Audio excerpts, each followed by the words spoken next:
Now we move to the office building, to an indoor office building, and in particular, we will see how to manage data coming from our scanner X40Go with the use of geotags. So in this case, we made a single scan of about 10 minutes, and with the use of our Go app, we were able to also take some photos as some elements that are present in the area and to use them, for example, for facility management. In this case, we focus on emergency exit, fire extinguisher, all of the elements related to emergency plans and so on. So now the words to you, Jorge, so you can show the examples with this point cloud. Okay, thank you, Chiara. I'm going to show the last study case. In this case, we have also a point cloud that is bigger. It has 80 million points or something like that.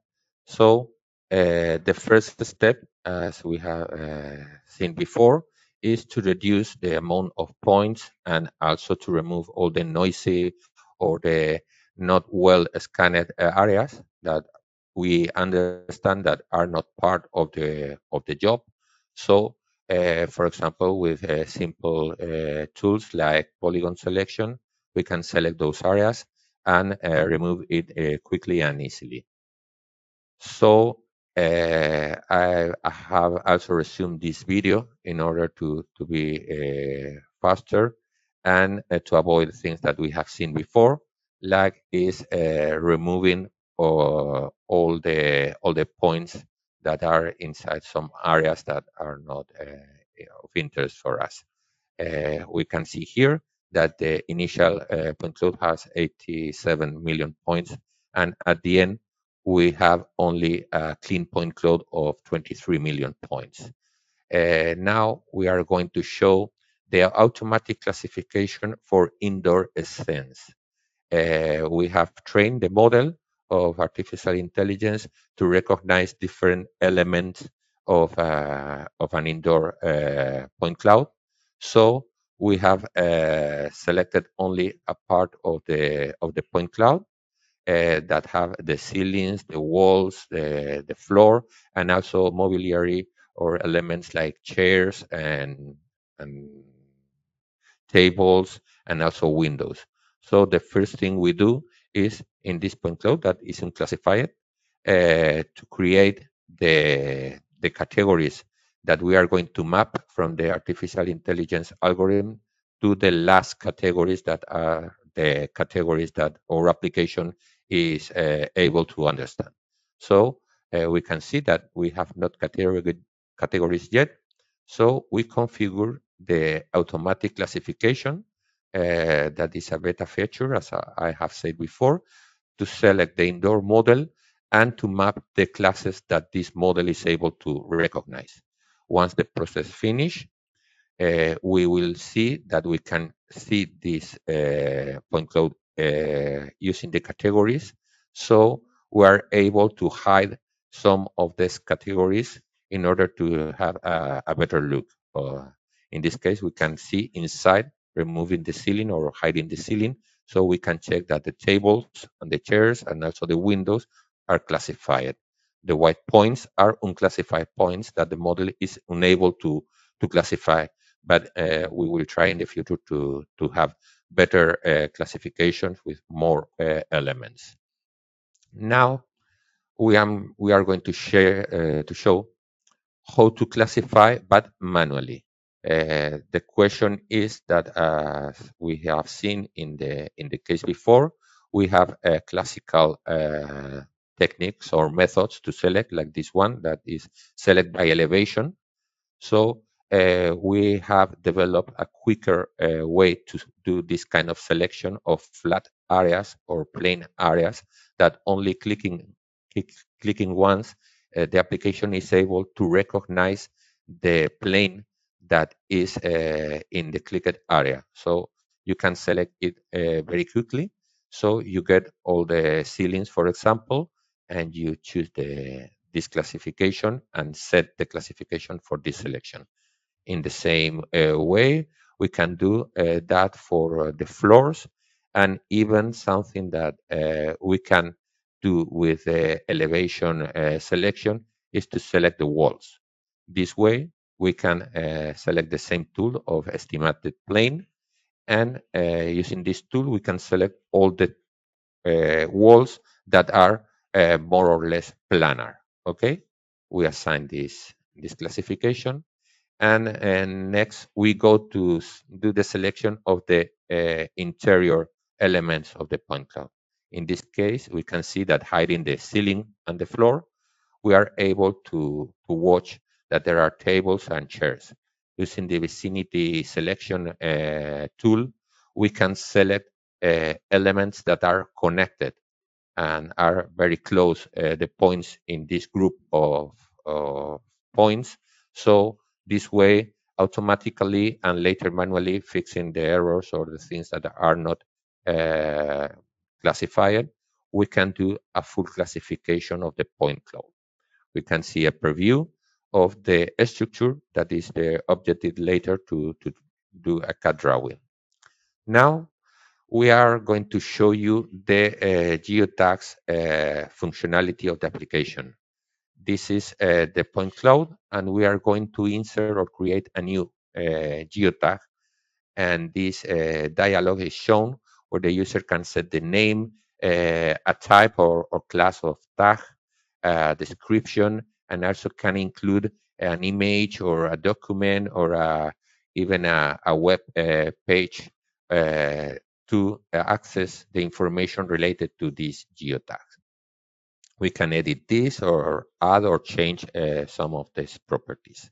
Also, we are able to import from LGSX files or CSU files this kind of information, geotags, so we get the geotags load in our project. So we are able to watch the different elements that Chiara has commented before, and we can see the fire extinguisher or the exit, the emergency exits. With this manager, we can handle or manage the tags. So we can locate the position of one of the geotags and see that is well placed and is referring to the thing that we have in the image. Using this manager, we are able to remove geotags that we have, and also we are able to export the geotags to a file. Uh, there is no standard, but we have agreed with Stonex some structures in these files in order to provide enough information about the geotags. Next, we are going to see the CAD capabilities of PointCloud Editor. So we only select the walls that we have classified previously. The idea is to get a floor plan and later to make a drawing with different layers with the walls, the windows, doors, etc. So the first thing we can do is to draw directly on the point clouds using the reference to point. So this way we can draw a 3D polyline and close it. So we have draw the area of one part of the point cloud. As we can see, the height of this polyline is arbitrary. It depends on the point clicked. So we have different options to set the height of this polyline. In this case, we use the rectify feature. This rectify feature will take the height of the closer points in the point cloud as the vertex height. So we can see that the polyline is well aligned with the point cloud. Another way to draw floor plans is using the raster editor feature. With this raster editor, we get an image of the point cloud from top view. So we are able to draw over this drawing. We can import layers from the PointCloud editor to this editor in order to see or to watch the lines that we have created previously. And we are able also here to use several tools that for questions of time we cannot extend the explanation, but we can draw polylines here and also auto detect polylines and join lines and things like that. Once we have created several polylines here, we can send those polylines back to PointCloud editor. So we can choose an existing layer or even create a new layer where these polylines will be added. So when we go back, we can see that the polyline we sent to the editor is shown there over the red polyline, and also the new polylines we have added are here. So the repeated polyline is deleted in this case, and the other polylines are going to be sent to the floor plan layer. So this way we can see that it changed of color, and also we have to fix or to set the height of this polyline. This time we use the flatten entities tool that allows us to set the height of all the vertices to the same value that we can pick from the point cloud or from another entity, or also we can write it in the dialog. When we have modeled all the floor plan, like we can see here, we are going to see how to draw a vertical element like could be the windows. In this case, we set reference to a plane. This tool allows us to define a plane using only 3 points. So this way we are perpendicular to this plane, and all the entities that we draw here will be drawn over the plane. So for example, we can draw a rectangle, and once it's drawn, it's over the plane we have defined previously. We also can use the copy functionality and copy this entity again over the same plane. So as we will see in a moment, those polylines are over the plane. So this way we can draw all the vertical elements, for example, that are on the walls, like windows and things like that. And we can see that the full model is drawn this way. We are going to change again the height of this layer in order to draw the walls of this building. In this case, we are going, for example, to copy this line. So making a copy and setting it to the height of the bottom part of the point cloud, we get a copy, and again we can move this new entity to another layer. In this case, we are going to send it to the walls layer in order to make an extrusion. Using the extrusion tool, like we have seen before in Francisco's example, we can create new elements in a very quick fashion. So we have more or less the structure of the walls in this area of the point cloud. So if we turn on the layers that the application has, we can see several elements that we have drawn before. This is the full result of the job. So we have a point cloud fully classified, and also we have the full drawing or 3D models that includes a floor, walls, windows. Also, the ceilings have been modeled here. So we can see that very quickly and easily. We can do the classification that will allow us to make a better 3D drawing, and we can also inspect the results, turning on different categories or even the full point cloud and only see the 3D model that has that we get as result of this job.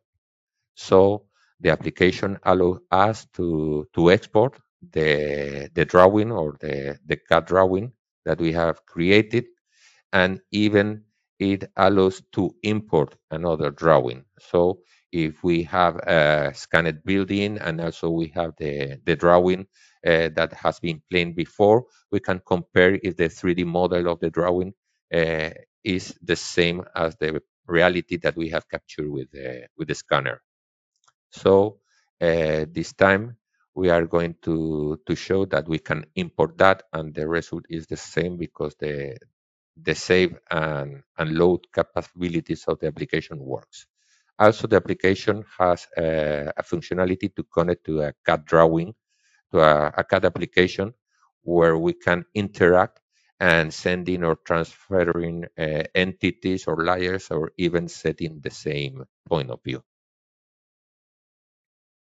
So at last, we can also publish the results of the job to share them with others that work with us. For example, in this case, we are going to upload to the platform the point cloud and also the drawing. So in this dialog, you fill the name and the author, a description of this point cloud, and also the content that you are going to upload. When the upload process has finished, you are shown with a link in order to inspect this result and also to send this link to others so that they can examine or examine and test the results that you have get. So I'm going to share with you this link in the chat area. Let me do that. Uh, so I'm going to share with all this link. So if you use your web navigator to go to this web page, you can play with the point cloud and also with the drawing. There are tools for measuring distances and also to get profiles of the point cloud. So it's very useful. And I think that that's all that we have to say now.